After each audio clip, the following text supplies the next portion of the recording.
Hello guys. So இன்றைக்கி நம்ம Microsoft agent framework use பண்ணி ஒரு ஐடி ஹெல்ப் சப்போர்ட் ஏஜென்ட் வந்து இம்ப்ளிமெண்ட் பண்ண போகிறோம். இது எதற்காகனா, நமக்கு வந்து சம்டைம் வந்து பாஸ்வேர்டு வந்து லேப்டாப்பில் சேஞ்ச் பண்ணுற மாரி இருக்கும், அல்லது சாஃப்ட்வேர் அப்டேட் பண்ணுற மாரி இருக்கும், அல்லது ஓஎஸ் அப்டேட் பண்ணுற மாரி இருக்கும், அல்லது வைரஸ் வந்து அப்டேட் பண்ணுற மாரி இருக்கும். ஸோ இதை மாதிரி டைமில் வந்து நம்ம வந்து ஃபுல் அண்ட் ஃபுல் வந்து பார்த்திங்கன்னா ஐடி சப்போர்ட் டீமாக தான் டிபெண்ட் பண்ணியிருப்போம். ஸோ அதை அவாய்ட் பண்ணுறதுக்கு வேண்டி ஒரு ஐடி ஹெல்ப் சப்போர்ட் ஏஜென்ட் வந்து இம்ப்ளிமெண்ட் பண்ணியிருக்கிறேன். நம்ம வந்து இதுக்கு வந்து கொஸ்டின் கேட்டோம்னா, ஸோ அந்த ஐடி ஹெல்ப் சப்போர்ட் ஏஜென்ட் வந்து ஆன்சர் ஜெனரேட் பண்ணோம். அந்த ஆன்சரை பேஸ் பண்ணி நமக்கான இஷ்யூ வந்து நம்ம வந்து நம்மளே செல்ஃபாக சால்வ் பண்ணிக்கலாம். இதில் வந்து பார்த்திங்கன்னா .NET 10, C#, Microsoft agent framework, Azure OpenAI, Azure foundry இது எல்லாமே யூஸ் பண்ணி ஒரு சாட்பாட் இம்ப்ளிமெண்ட் பண்ணியிருக்கிறேன். ஸோ அதுக்கான டெமோ வந்து நம்ம பார்க்கலாம். ஸோ இப்போ வந்து நம்ம அசூர் ஏஐ பவுண்டரிக்கும் ஓப்பனைக்கும் என்ன டிஃப்ரென்ஸ்னு பார்க்க போகிறோம். ஸோ ரெண்டுலையுமே பார்த்தீங்கன்னா நம்ம ஓப்பனை தான் யூஸ் பண்ண போகிறோம். அசூர் ஏஐ பவுண்டரிலையும் ஓப்பனை தான் யூஸ் பண்ண போகிறோம். நார்மலாக ஓப்பனை தான் யூஸ் பண்ண போகிறோம். இது ரெண்டுக்கும் என்ன டிஃப்ரென்ஸ்னால், ஓப்பனை வந்து பார்த்திங்கன்னா நம்ம டைரெக்டாக கோடில் வந்து பைத்தான் கோடில் வந்து model and keys API key ரெண்டையும் கால் பண்ணி நம்ம வந்து ஆன்சர் வந்து ஜென்ரேட் பண்ணுவோம். ஆனால் அசூர் பவுண்டரியில் வந்து என்னென்னா டிப்ளாய்மெண்ட், மானிட்டரிங், செக்யூரிட்டி எல்லாமே அதே ஹேண்டில் பண்ணும். எக்ஸாம்பிள் பார்த்தீங்கன்னா, அசூர் ஏஐ பவுண்டரியில் AI model, AI agent, AI search, security, monitoring, evaluation, deployment இதே மாதிரி நிறைய ஃபீச்சர்ஸ்லாம் இருக்குது. ஸோ நம்ம வந்து பிஓசி இம்ப்ளிமெண்ட் பண்ணணும்னா ஓப்பனை சைடு போகலாம்.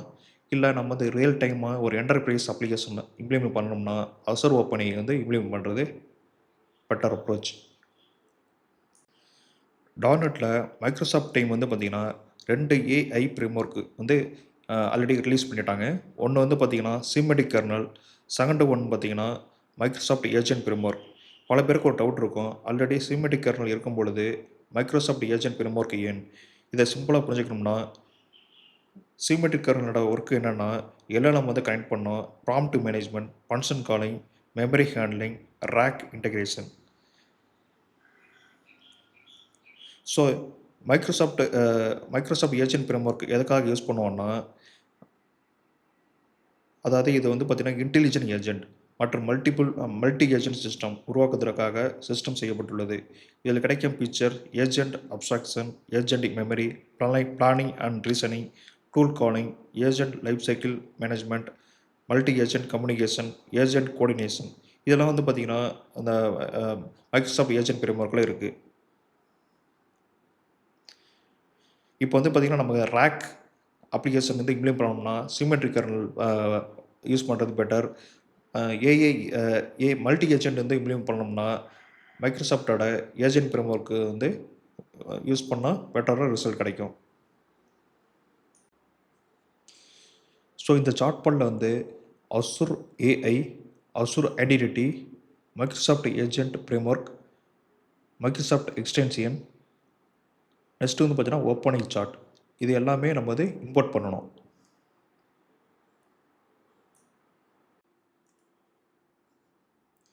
ஸோ இப்போ வந்து நம்ம வந்து ஒரு அசூர் பவுண்டரி அது க்ரியேட் பண்ண போகிறோம். இது ஏன் க்ரியேட் பண்ண போகிறோன்னா, க்ரியேட் பண்ண பிறகு நமக்கு மாடல் கிடைக்கும், ப்ளஸ்ஸு அசூர் ஏபிஐ கீ அதாவது அசூர் கீ கிடைக்கும். ஸோ அந்த ரீசனுக்கு வேண்டி நம்ம ஒரு பவுண்டரி ஒன்று க்ரியேட் பண்ண போகிறோம். இப்போ நம்ம பவுண்டரி நேம் வந்து சத்யன் நெட்வொர்க் என்ஜினியர் நான் வந்து ஒரு பவுண்டரி வந்து க்ரியேட் பண்ணுறேன். அதில் வந்து ரிசோர்ஸ், ரீஜியன் எல்லாமே நான் வந்து செட் பண்ணி வச்சிட்டேன்.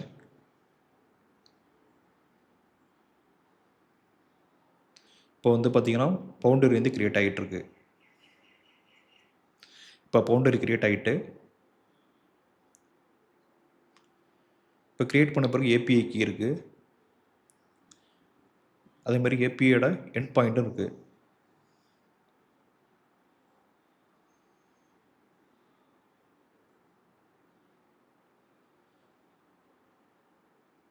நெக்ஸ்ட் வந்து பார்த்திங்கன்னா நம்ம வந்து மாடல் வந்து டிப்ளாய் பண்ணணும். இந்த பவுண்டரியில் பார்த்தீங்கன்னா இப்போ மாடல் வந்து டீப் சிக், கிளாடு, ஓப்பனை எல்லா மாடலும் இருக்கும். ஸோ நமக்கு எந்த மாடல் தேவைப்படுதோ அந்த மாடல் வந்து நம்ம யூஸ் பண்ணிக்க வேண்டியதான்.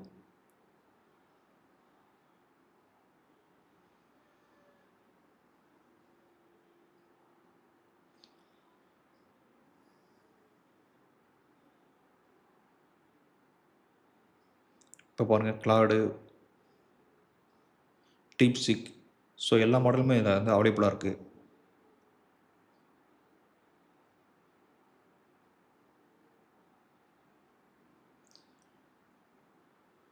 GPT-5, GPT-3, GPT 1.1. ஸோ இப்போ வந்து நான் வந்து GPT-5 வந்து நான் வந்து சூஸ் பண்ணுறேன். சூஸ் பண்ணி இந்த மாடல் வந்து டிப்ளை பண்ணுறேன். ஸோ டிப்ளை பண்ண பிறகு நமக்கு வந்து ஒரு எரர் வருது. ஏன்னா இந்த GPT மாடல் வந்து ரிட்டையர்ட் ஆகிடுச்சு. ஸோ அது ஓல்டு மாடல் ஆகிடுச்சு. ஸோ அதனால் இப்போ வந்து GPT 5.4 தான் அவைலபிளாக இருக்குது. ஸோ அதை வந்து நான் டிப்ளை பண்ணுறேன்.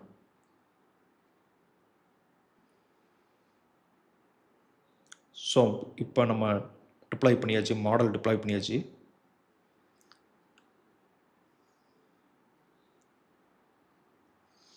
இதில் லாங்குவேஜ் வந்து பார்த்திங்கன்னா C#, ஜாவா, பைத்தான். ஸோ அந்த டாப் டவுனை சூஸ் பண்ணோன்னா அதுக்கு ரிலவெண்ட் கோடு ப்ளஸ்ஸு கீ எல்லாமே நமக்கு கிடைக்கும். இது வந்து பார்த்திங்கன்னா ஒரு எக்ஸாம்பிள் பண்ணி தான் கொடுத்துருக்காங்க. இது பேஸ் பண்ணி நம்ம வந்து இம்ப்ளிமெண்ட் பண்ணணும்.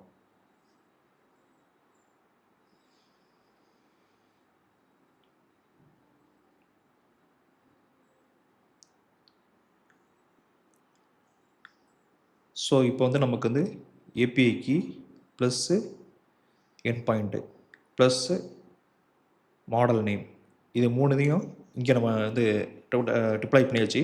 இதை மூணுதையும் எடுத்துக்கிட்டு இந்த API கீ, என் பாயிண்ட், மாடல் நேம் இது எல்லாமே வந்து நம்ம கோடில் வந்து அப்ளை பண்ணணும். இதுதான் இதோட அட்வான்டேஜ். அசூர் ஓப்பனிங் யூஸ் பண்ணுறதுனால டிப்ளாய்மெண்ட்டு எல்லாமே இங்கே யூஸ் பண்ணிவிட்டு ஜஸ்ட் நம்ம வந்து URL மட்டும் பாஸ் பண்ண போதும்.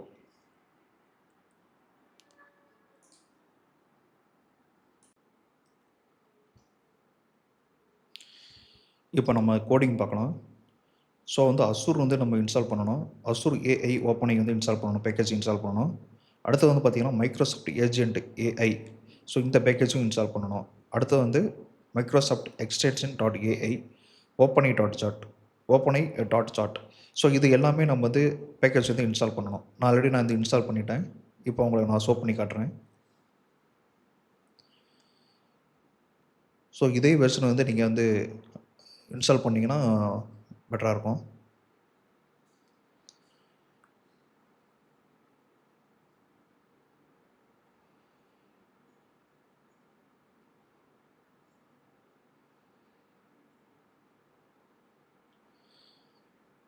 ஸோ இந்த Microsoft agent premier service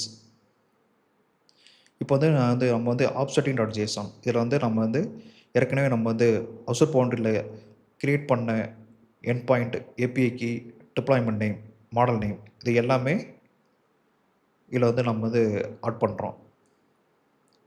so இங்கே ஆட் பண்ணி நம்ம சர்வீசஸ் கிளாஸில் கட் பண்ணி எடுக்கணும். இது வந்து சர்வீசஸ் கிளாஸ். ஸோ அந்த சர்வீசஸ் கிளாஸில் கான்ஃபிகரேஷன் ஒரு ஆப்ஜெக்ட் க்ரியேட் பண்ணி ஸோ அந்த கான்ஃபிகரேஷன் அந்த ஆப்ஜெக்ட் மூலமாக நம்ம கட் பண்ணி எடுக்கிறோம். Endpoint, API key, deployment name எல்லாமே கட் பண்ணி எடுக்கிறோம். இப்போ லைன் நம்பர் 32 வந்து ஒரு மாடல் ஒரு மெத்தட் க்ரியேட் பண்ணியிருக்கேன், ஃபங்க்ஷன் க்ரியேட் பண்ணியிருக்கேன். அந்த ஃபங்க்ஷனில் endpoint, API key, deployment name இதை மூணையும் பாஸ் பண்ணுறேன். இதை மூணையும் பாஸ் பண்ண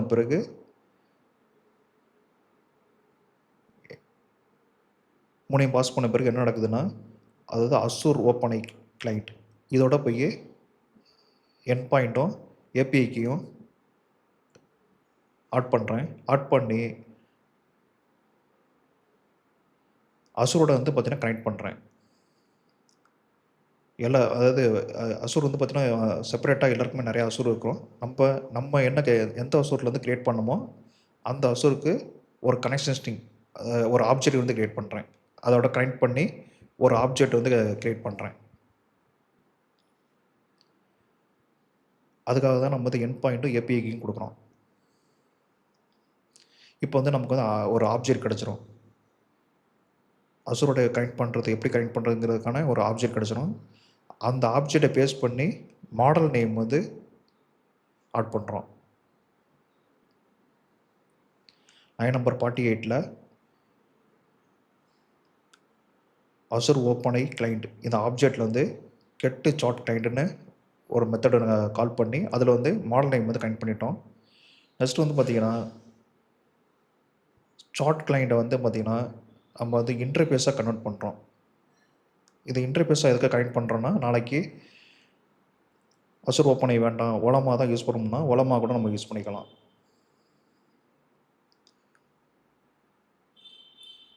கோடிங் வந்து நிறையா சேஞ்ச் பண்ண வேண்டியதில்லை இன்டர்ஃபேஸாக கன்வெர்ட் பண்ணோம்னா.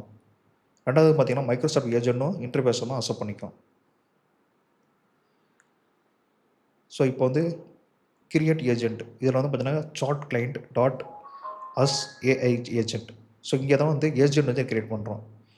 அந்த ஏஜென்ட்டுக்கு நேம் நான் கொடுக்குறேன் நெட்வொர்க் சப்போர்ட்னு, இன்ஸ்ட்ரக்ஷன் கொடுக்குறேன் you're a tier 1 IT support agent, rules answer professionally, keep response short, maximum 5 bullet point, give troubleshooting step, ask one follow-up question if needed, recommended contacting IT support if required. So அந்த rules வந்து follow பண்ணணும்னு நான் கொடுக்குறேன். இது வந்து prompt.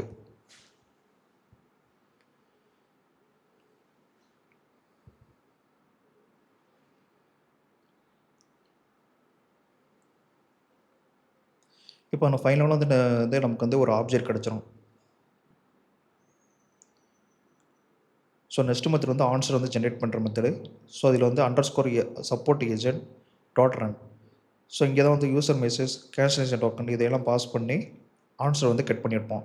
Support agent வந்து பார்த்திங்கன்னா இப்போ நம்ம அதில் வந்து பார்த்திங்கன்னா ஒரு ஏஜென்ட்டோட ஆப்ஜெக்ட் இருக்கும், அசூர் ஏஜென்ட்டோட ஒரு ஆப்ஜெக்ட் இருக்கும். ஸோ அதில் வந்து நம்ம கொஸ்டின் பாஸ் பண்ணி ஆன்சர் வந்து ஜென்ரேட் பண்ணி எடுக்கிறோம்.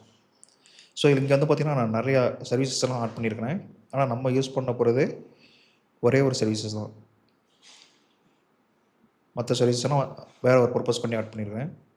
மைக்ரோசாஃப்ட் ஏஜென்ட் ஃப்ரேம்வொர்க் சர்வீஸ் இதுதான் நம்ம கரண்ட்டாக யூஸ் பண்ணுற சர்வீசஸ். நான் கிரியேட் பண்ணியிருக்கேன் மைக்ரோசாஃப்ட் ஏஜென்ட் ஃப்ரேம்வொர்க் சர்வீஸ். இதில் வந்து மெத்தடு வந்து கெட் ரெஸ்பான்ஸ் மெத்தட் வந்து கால் பண்ணுறோம். இது வந்து கண்ட்ரோலர். ஸோ கண்ட்ரோலில் நம்ம ஸ்வாக்கரில் ஏதாவது கொஸ்டின் கொடுத்தோம்னா இங்கே வந்து கெட் ஆகும், கண்ட்ரோலில் கெட் ஆகும். இந்த கண்ட்ரோல்லேருந்து சர்வீசஸ் கிளாஸ் வந்து கால் ஆகும்.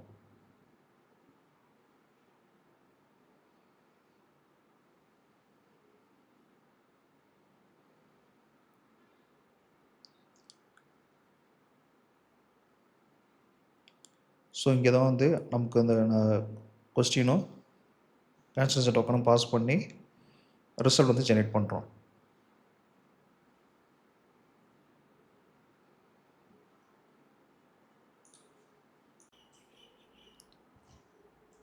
ஸோ இங்கே வந்து பார்த்திங்கன்னா கிரியேட் ஏஜென்ட் இந்த மெத்தடில் வந்து பார்த்திங்கன்னா நம்ம சார்ட் கிளைண்ட் மேலே வந்து பாஸ் பண்ண சார்ட் கிளைண்டில் ஒரு ஏஐ ஏஜென்ட் வந்து க்ரியேட் பண்ணுறோம்.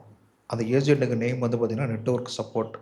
இன்ஸ்ட்ரக்ஷன் வந்து you're a tier 1 IT support agent, rules answer professionally, keep response short, maximum 5 bullet point, give troubleshooting step, ask one follow-up question if needed, recommend contacting IT support if required.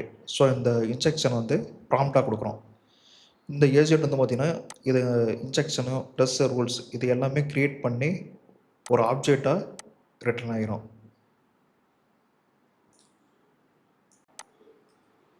இப்போ நான் ஒரு question கேட்குறேன், I forgot my Windows password. So இதை வந்து எப்படி resolve பண்ணுறதுன்னா நான் வந்து ஒரு கொஸ்டின் கேட்குறேன்.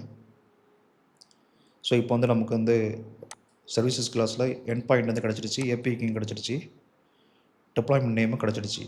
ஸோ இது வந்து கிரியேட் சார்ட் கிளைண்ட் இந்த மெத்தடுக்கு வந்து நம்ம பாஸ் பண்ணுறேன். இந்த மெத்தடு வந்து பார்த்திங்கன்னா எண்ட் பாயிண்ட்டும் ஏபிஐக்கும் பாஸ் பண்ணி அசூரோட கனெக்ட் பண்ணுறேன். அசூரோட கனெக்ட் பண்ணி அசூர் ஓப்பனிங்கோட வந்து கனெக்ட் பண்ணி ஒரு ஆப்ஜெக்ட் வந்து க்ரியேட் பண்ணுறேன். இப்போ நம்ம கிடச்சிடுச்சு. ஸோ அதில் வந்து மாடல் நேம் வந்து டிப்ளாய் பண்ணுறேன். அசூர் ஓப்பனை கிளைண்டோட டாட் கெட் சார்ட் கிளைண்ட்டில் வந்து மாடல் நேம் அப்ளை பண்ணுறேன். இப்போ நமக்கு அதுக்கான ஆப்ஜெக்ட் கிடச்சிருச்சு. ஸோ அந்த ஆப்ஜெக்ட் வந்து இங்கே வந்து பாஸ் பண்ணுறேன். சார்ட் கிளைண்ட் இன்டர்ஃபேஸ் அந்த ஆப்ஜெக்ட் வந்து பாஸ் பண்ணுறேன். இங்கே பாஸ் பண்ண பிறகு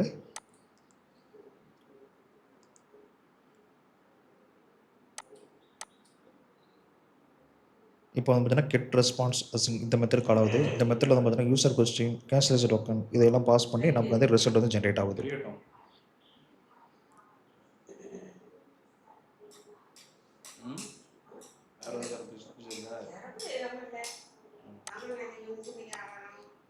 இப்போ நமக்கு ப்ராப்பராக ஒரு ரிசல்ட் வந்துடுச்சு. ஸோ நம்ம கேட்ட கொஸ்டினுக்கான ஆன்சரும் ஜென்ரேட் ஆகிடுச்சு. அது எப்படி இஷ்யூ வந்து சால்வ் பண்ணணும்னு அதே நமக்கு ஸ்டெப் பை ஸ்டெப்பாக கொடுத்துருக்கு.